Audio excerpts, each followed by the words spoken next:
8 mars 2024, la communauté internationale célèbre encore une fois la femme. À l'Agence pour la sécurité de la navigation aérienne en Afrique et à Madagascar, à Sekna, section Togo, les portes ont été ouvertes à ces jeunes filles, élèves au second cycle du secondaire, pour une visite d'information et de sensibilisation. De la salle d'embarquement aux différents départements que l'on peut rencontrer à l'aéroport, les jeunes filles n'ont pas manqué de quoi aiguiser leur appétit pour les métiers de l'aéronautique. Ce qui m'a le plus frappé, c'est la motivation, le dévouement de ces femmes. La façon dont elles étaient avec nous, elles dégageaient une force. Moi, ça m'a motivée à devenir comme elles. Ce qui m'a encore marqué, c'est lorsqu'on était à la Tchou. J'ai eu envie de devenir en même temps contrôleur. Donc, je sais que par mes efforts, les études, je peux y arriver. Moi, ce qui m'a le plus intéressé, le cas des hôtesses de l'air, ça m'intéresse beaucoup. Je peux dire que leur travail consiste à veiller à la sûreté, à la sécurité des passagers dans l'avion. Ce qui a plus suscité mon attention est que lorsqu'on était allé, la manière dont j'ai vu les femmes étaient mouvementées, activées. Ça m'a suscité que je dois me mettre au travail plus fort que ça, puisque pour aller dans ces domaines, il faut la mathématique, les physiques et plus l'anglais. Elles m'ont motivée à devenir à ne pas s'arrêter par les blocages et les périls de la vie.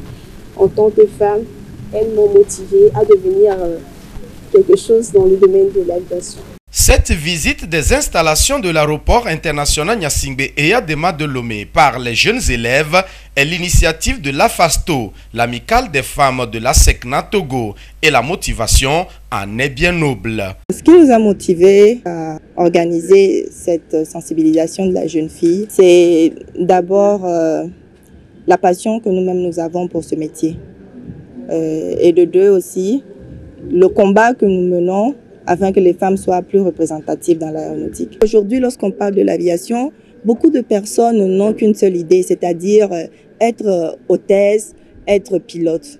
Ils ne savent pas que derrière tout ça, il y a encore un très grand nombre de femmes. Les femmes ingénieurs, des femmes techniciens supérieurs, celles qui sont au niveau des pistes. Il y a beaucoup d'autres métiers à l'arrière. On se dit que si les filles ne s'intéressent pas à ça, c'est parce qu'elles ne savent pas tout ce qu'il y a derrière. Si on leur montre que vous pouvez être contrôleur aérien, vous pouvez être technicien supérieur en maintenance informatique, elles vont se dire, mais attends, donc il n'y a pas de pilote, donc il y a d'autres métiers qu'on peut embrasser. Et ça, c'est vraiment notre objectif.